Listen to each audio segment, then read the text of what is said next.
Hello, welcome to another segment of Periwinkle's Corner. I'm Sister Periwinkle Deepforest, and I am your hostess for the show. And today we're going to be reading a short story from a book entitled Best American Gay Fiction of 1996. It's an anthology written by a number of different authors, and the story that we're going to deal with today is called, I believe, Running Shoes. The author's name is Rick Barrett, and again, the story is called Running Shoes.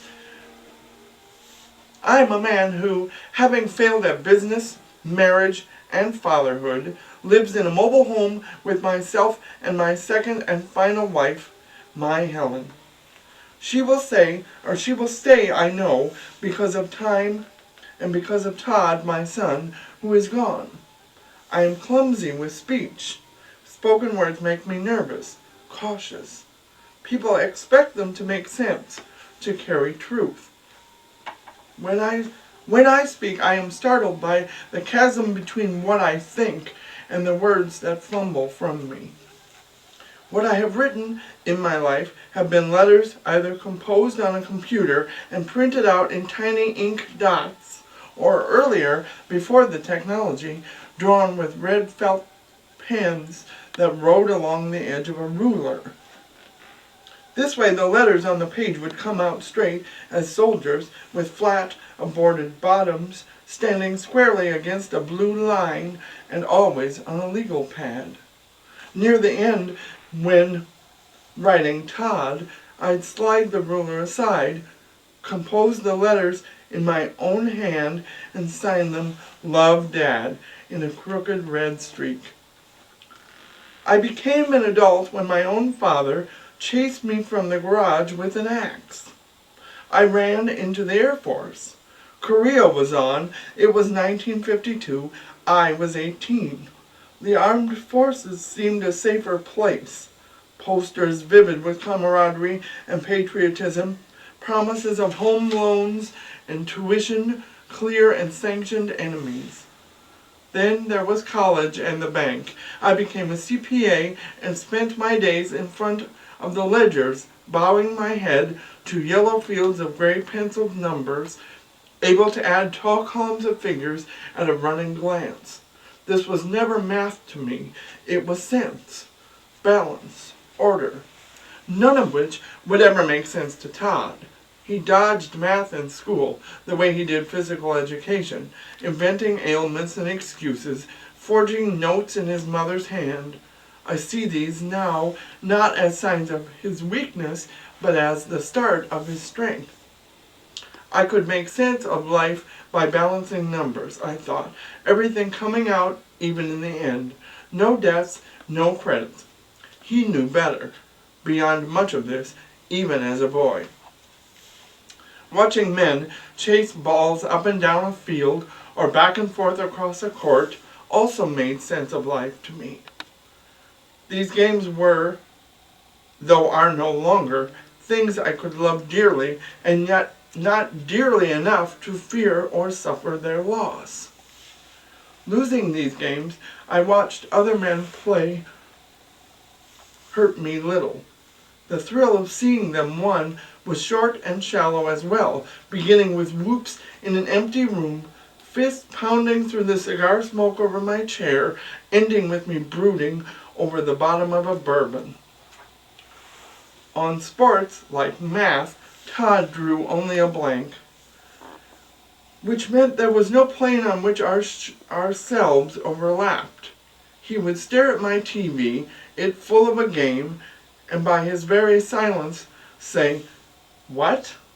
Or once, audibly when he was 8, "So many colors." He would then walk away, moving to where I left off, to the end of me and the beginning of himself. I would find him later, cloistered in his room, bent over his sketch pad, the faces he had drawn scattered over the floor. I see now that Todd became a man at 18 as I had when he ran away from home. We were behind the house, laying up a cord of wood for the winter, something we did every August in the high heat of summer. There was, he had told me, an art school in New York that would take him. That, I told him, I cannot support. Paint if you want, a hobby or something, in your spare time. But first do something to support yourself. We each stared down at the axe in my hand. Both of us knew the story, and in the morning when his car was gone, I knew I had chased him away. The irony was not lost, nor was it intentional. It was merely predictable. I could not know then that his work would be considered brilliant in circles, that he would make money, that he would paint only at night and only when he was high, that his work would show in galleries hanging from white walls in places I'd never heard of. Now, whenever I see something of his work, the only sense it makes to me is that it makes no sense at all. This, and that in his painting I see the light and the darkness moving together at once. He didn't come home again until he was 28. 10 round years. I had lost my business, my home, Todd's mother to divorce, a lung to cancer, the habit of liquor. I had gained a wife who collects crystal people, tiny glass families that she houses in a curio cabinet near the front door so that they are the first thing she sees coming home. Sometimes on her weekends, she is a nurse with odd days off, I will see her pulling them from the cabinet, spraying them with blue liquid and rubbing them in her palms, the way I imagine one would rub a stillborn puppy, hoping to massage a life into it. I also gained half her mobile home. Looking at it from the street, I am reminded of a place where hurricanes hit, a target for an act of God. Often, it seems in the spring and fall, we will see on TV a trailer park ripped to shrapnel by some riot of weather, and Helen will turn to me, a hand against her cheek, her face dark with dread. I will look at her and say only, now. Helen was my nurse when I lost the lung, sturdy and firm and intent on finding someone to fix. I was alone and lonely, having lost so much and needed someone and something to gain. She takes care of me, something I never knew how to do, alone or with anybody else. That was enough to make me love her then and still. Todd stood at the door, the 10 years and more between us, the red heat in his face from having run 5 miles.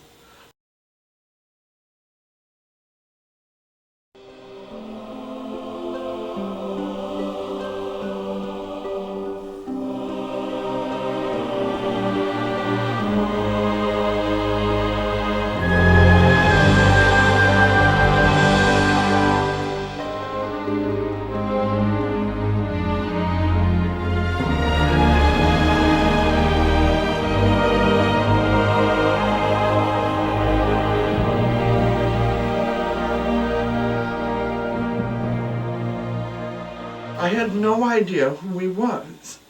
I saw that his eyes were his mother's, and that until that moment he had been only a product of my own ambition, my own imagination, my distance. He did not look like a son I would have. His hair was wild, big, a tumble of brown corkscrews reaching his shoulders.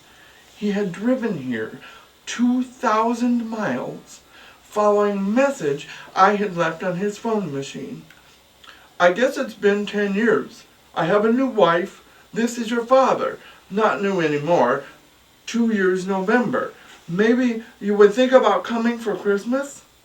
I then said something about bygones and hung up, knowing that my words had fallen out of order, that I sounded like a man teetering between confession and absolution, not brave enough to offer or beg either. I felt a coward. He would know this, I thought, that I was an old man toddling toward forgetfulness, forgiveness, bygones. He would know the smallness of my life, how petty my past, that the greatest thing I had done was fail at being his father. What I would know later was that he was gay and had been sick. And later still, after he had gone, I would think that to hear one's only son is at once gay and sick must be a sort of road post toward the end of the world. I would tell myself I was being melodramatic, then not, just finally astute. Todd sat in Helen's chair, his legs crossed, one foot kicking at the air. They were tattered, his shoes, the emblems fraying, an eruption of sock through a split in the seam where the sole and upper had been sewn together. I wondered at this. His car in the driveway would have cost more than this trailer. Helen was at the hospital, and from the TV came the scramble and crack of football helmets. Todd pulled a bandana from his hair and wiped at the sweat on his forehead. "Good run," I said. "Hard to breathe. The air here is so dry, brittle. You should see the summer." "I should see a lot of summers." From the TV came a whistle, and a flag was thrown. "Helen gets home usually around 4. We eat early. You up maybe for a movie? A matinee?" "Yeah, sure. We probably don't have the kinds of movies you're used to seeing in..." He cut me off. For this, I would have hit him 10 years ago. The world is one big cineplex now. Hollywood is everywhere, which is why it isn't there anymore and needn't be. Isn't where? What isn't where? Used to be I would not ask such questions. The lost father, too proud to pull into gas stations for directions. Todd's speech had often been riddle or drama to me. I used to ignore him. But now, sitting here, my newspaper in my lap, my game on the TV, my son in my wife's chair, I saw that Helen had taught me I could be safely lost. Hollywood. All that's left are the letters on the hill, the rest is history and myth. And, as if to end this pronouncement quickly, he hurled himself from the chair and toward the hall. "A movie," he said, "would be swell. You pick. I've seen nothing." On the TV it was halftime. A band had taken the field, and the majorette's headdress had caught fire, apparently from her flaming baton. The plumage, towering over her head, whorled with fire. The band spread away from her. She struggled alone on the 50-yard line, batting at the headdress, trying to topple it from her head. For this, Todd stopped, looked back at the TV, threw his head back, laughing. "Burn, girl," he said. "Todd." "Wait," he said, "look, she got it off. Poor thing. Looks like she saved her hair, though." From the TV came roaring applause. I picked a movie in which the father sickens and dies, leaving a son with an unresolved anger. This was an accident that embarrassed me. I wondered how I would later talk myself out of whatever entrapment or staging Todd must have imagined. At the climax of the film, when the son predictably bawls out his bottled rage, Todd abruptly went for popcorn, and I saw this as an act of revenge on his part, a statement of sorts. It was still light when the movie let out, and I drove us to a park on the edge of town that is something like a forest of cacti. The day had gone suddenly cold, and the freeze in the air blued the sky. I told him what I had learned about the cacti. How slowly they grow. An inch a year, I thought. I pointed to the strange ways some of them reached to the sky. "Like arms," I said. "It's very lunar here," he said. "The man on the moon," I said.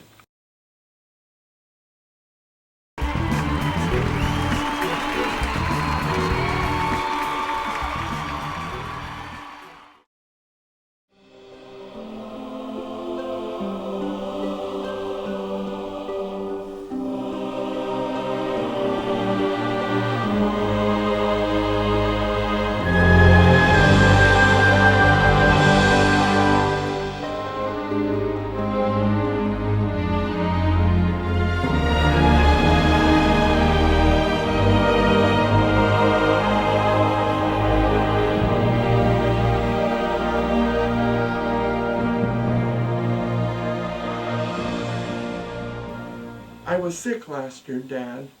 Well, join the club. Mine you can't cut out. Your what? He looked into me, not at me or around me, but into me. For the first time since perhaps he was a child, being taught to cross a busy street, as if to ask, why have you brought me to this dangerous place? The big one, my blood. What I had always known, what had been voiceless and thoughtless and closeted in my head, became as clear to me as my own name, my own memory of my own life, the pulse of the clock in the dash. You're telling me you're gay, aren't you? That isn't really the point. It is a point. I pressed my fingers against my thighs, down toward my knees, grabbing them. Are you sick now? It never goes away all the way. It's like a tide. It goes in and out, a little higher every time it comes in, and then you drown. I had pneumonia. I was in the hospital. I got better this time. I'm back to running a little. I noticed again his tattered running shoes. Are you alone? I mean, out there in New York, Manhattan? Todd reached for the glove box. His hand was trembling. He fumbled with and then opened the latch and pulled out a map of the desert. Yes, he whispered. The rest of him began to shake, and against the map fell the splatter of 3 tears. I have friends, he said, but I have no Helen. What about Nick? He moved west. He died. That was 89. He was always only a friend. Not only a friend. A friend. I wanted to touch him but was afraid, not so much of him, but of my own hand, that it would impart no strength, that it would fail him again, or worse, as I hadn't touched him since he was a baby, or in violence as a boy, that it might shock him, feel to him like another blow. I thought of having no Helen, and began to know that Todd feared this aloneness more than his sickness, this tide rising inside him. When Todd was a boy, 7, he came to the table with a crayon behind each ear, and sitting in his chair, his bread knife clutched like a weapon in his hand, said that Nick was his best friend in the whole world, and didn't that mean he could spend the night, he in my sleeping bag, Nick and Todd's mother's. Yes, I said, it could mean that, but wouldn't you rather I take you to a game? No, he said, not really. Sleeping over is better because that way when you wake up, he's still there, and you can just start playing instantaneously. Instantaneously. I wondered where and when he had found this word. On the day of the night Nick was to sleep in our house, Todd and I rolled the sleeping bags out on his bedroom floor. They should be, he said, next to each other in the middle of the room, so close they almost touch, but not quite. Nick showed up, small, silent, and doe-eyed. I did not like him.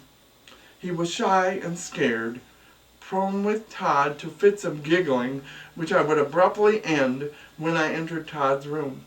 Now, now, I would say, putting out their laughter. Now, now. By the time Todd turned 9, he was sleeping on the top of a set of bunk beds he had said was the only thing in the world he wanted for Christmas. The one and only thing. I rarely went into Todd's room because I think now it did not seem like a son's room to me at all. It was against my imagination, or rather proved the presence of his, the absence of mine. The wall opposite the bunks was covered, littered, I thought, with his art. Vague and brooding faces swimming from dark fields, huge sheets of paper covered with mottled blue sky, tricks of color and light I did not understand. One Thursday, having lost count of my bourbons playing poker the night before, I stayed home from the office, hungover. Todd's mother was having her hair done. I stepped into Todd's room and saw first the wall of painted faces, then the ceramic nameplates Todd had obviously made and glued to each headboard over each bed. Above the top bunk, written into clay with his finger, Todd.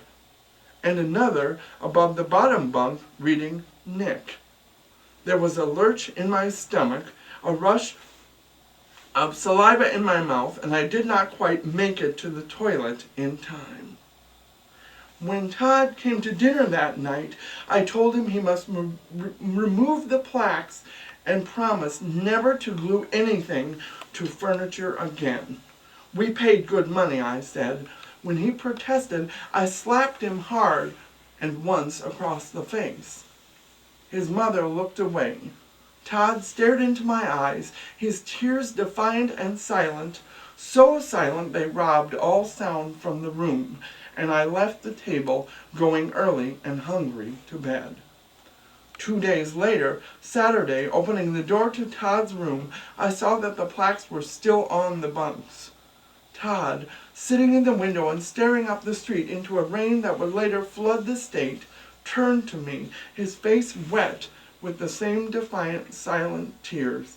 "Nick's moving," he said, "to New Jersey." At this, he pointed to a dot on a map tacked to the wall near his bed. "It's too far to visit. The time is different there, 3 hours. When Todd was 14, I replaced the bunk beds with a full bed. Before calling the Goodwill, I chiseled the plaques with the boys' names from the headboards. Their names split to shards.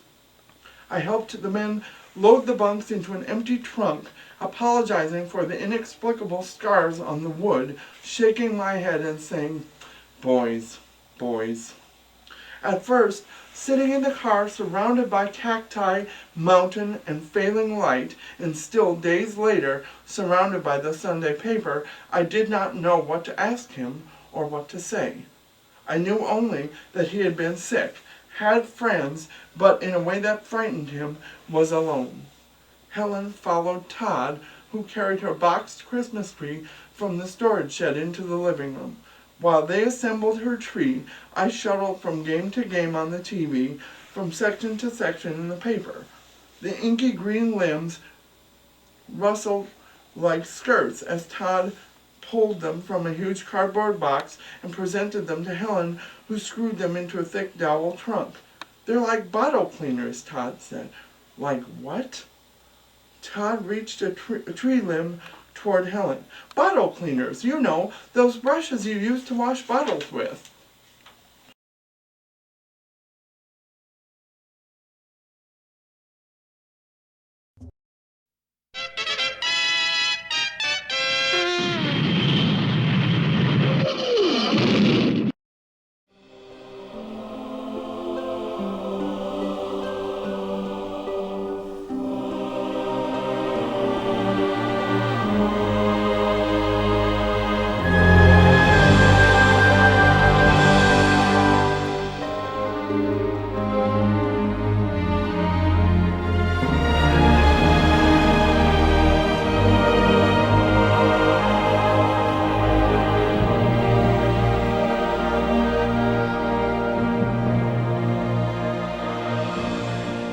Helen laughed.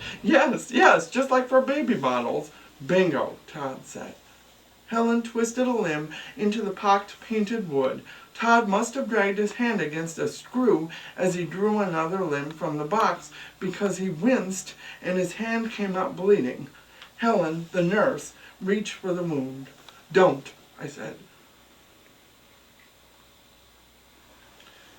dropping the remote control and lowering the footrest. "Don't touch it." They looked at me, first Helen, then Todd. The room sounded only a football. "It," she said, "it doesn't bite." Holding Todd's wrist in the air, she sailed him into the bathroom. I fell back to my paper, fumbled for the remote control, switched to San Diego at Denver. A man was down on the field, holding his groin, raising his knees toward his face as if to kiss them. "Yes, he's definitely down," one sportscaster said. "Darned if he's not," said another. He's not crying, is he?" At this, the camera zoomed in trying to catch him crying behind his face mask. Can't really tell. No, must be sweat. You know, it hurts like childbirth. They both chuckled. I had always marked the history of my life by what happened in these games. As they carried that man, grabbing himself, crying off the field, I marked the moment in my life when I knew that my wife and my son were braver than I was. Helen glided Todd back into the room by his wrist and presented his bandaged hand.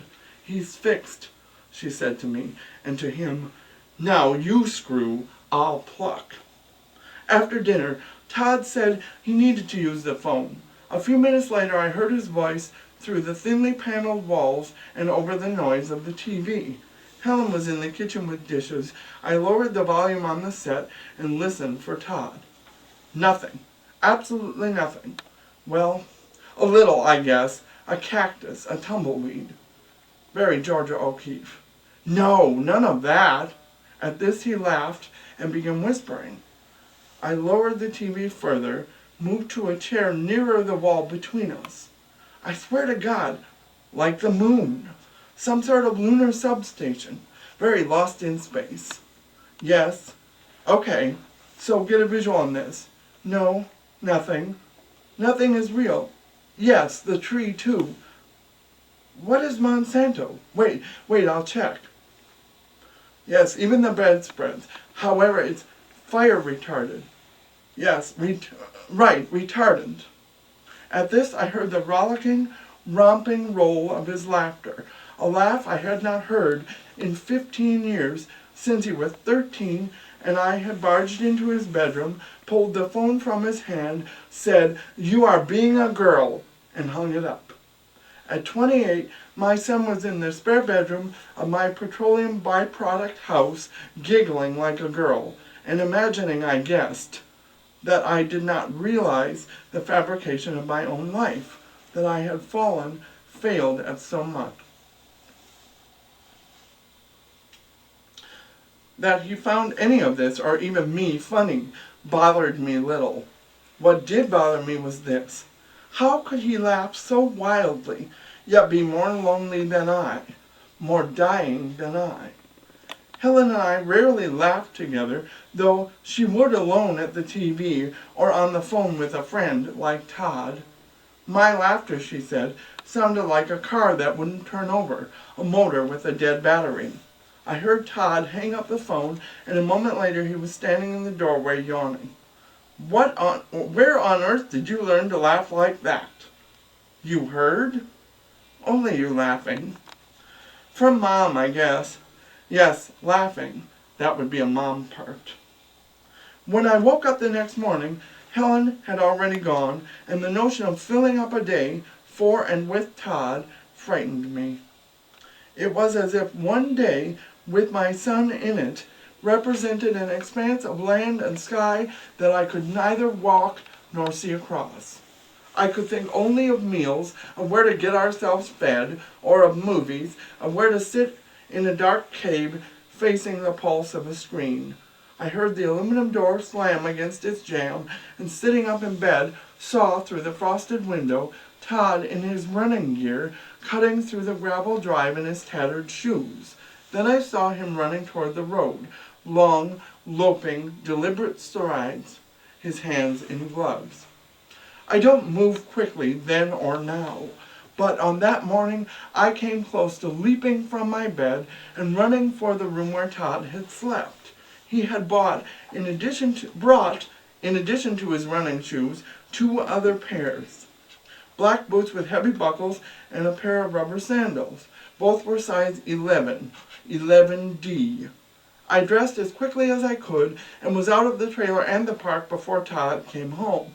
I was, I think, giddy with the notion that I knew what to buy my grown son for Christmas.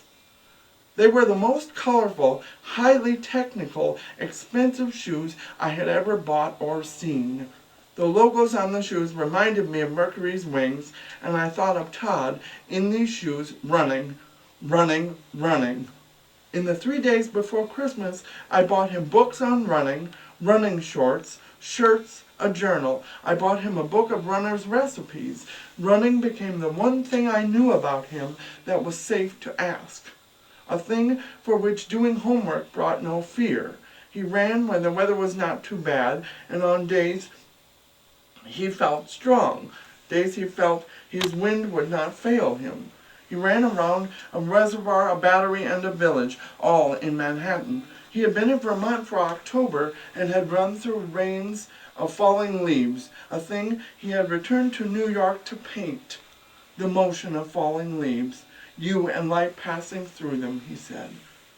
I see now that our zeal for his running, both his and mine, was also about fear.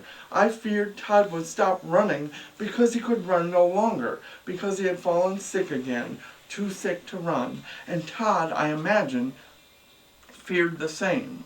I thought that to engage him in his running, to encourage him in it, might perpetuate the running.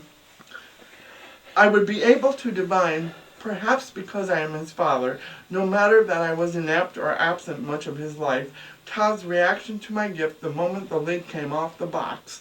Todd simply stared at the shoes, his face naked from discovery, his eyes pooling and blinking, and slowly plucked away the tissue paper. You got me shoes, he said. It looked like you needed some new shoes. They fit, he said, pulling them on over his socks. I checked your others while you were out running. I didn't mean to snoop. It was only your shoes. Thank you for joining us. Please come back again, and we'll share more material with you. Bye now.